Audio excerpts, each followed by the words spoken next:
Yeah, I think it's wonderful if musicians are participating in this show to show solidarity with not just the people of Gaza but the people of Palestine. I mean, very inspired by the history of jazz, in which people played each other's music long before they were mixing politically or socially, and that it was a kind of a way of introducing people to each other before any formal acknowledgement was necessary. The music can just do that.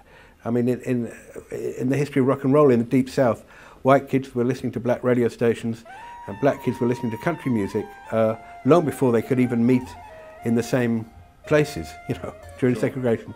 And certainly just that history of rock and roll, the rock and rollers, we're not talking about intellectual avant-garde here or any elite, just rock and roll people and the fans just become familiar with each other and to enjoy each other's culture, and that, I think, played an absolutely crucial role in the breaking down of racial barriers in the United States.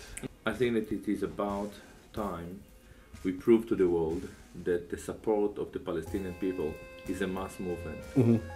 Maybe you want to say something to the people who come to support us? Yeah, it's wonderful if people do come to support this, apart from listening to the music, which I know they can only enjoy, because it's a cracking bunch of musicians we've got here.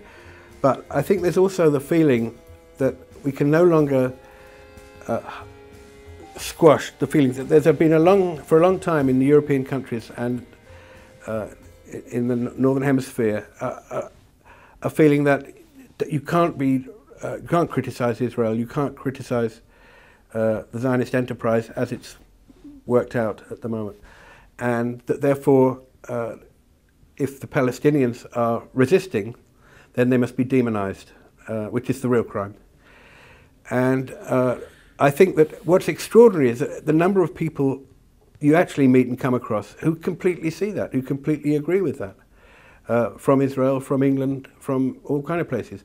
And yet the political leaders, whenever they put their toe in the water of a kind of anti-racist response to an Israeli military action, they get slapped down.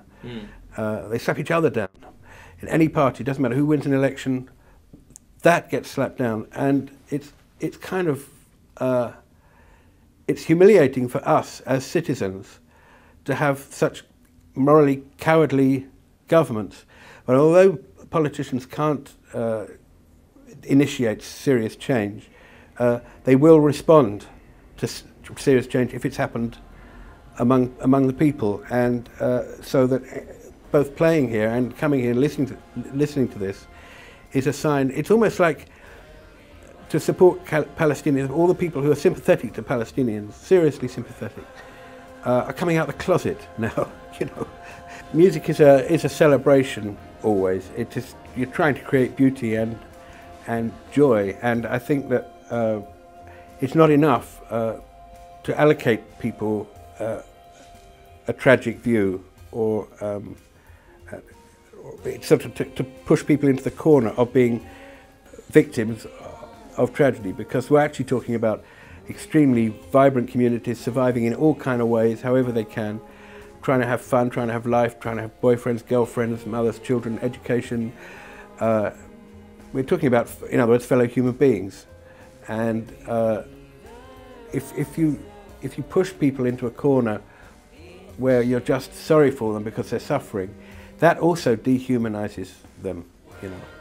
And the message is also to Israelis, you know, what really are you scared of, you know? It's only other people like you, you know. There's just something so silly about it, about pretending that other people aren't really people at all, that live in your midst.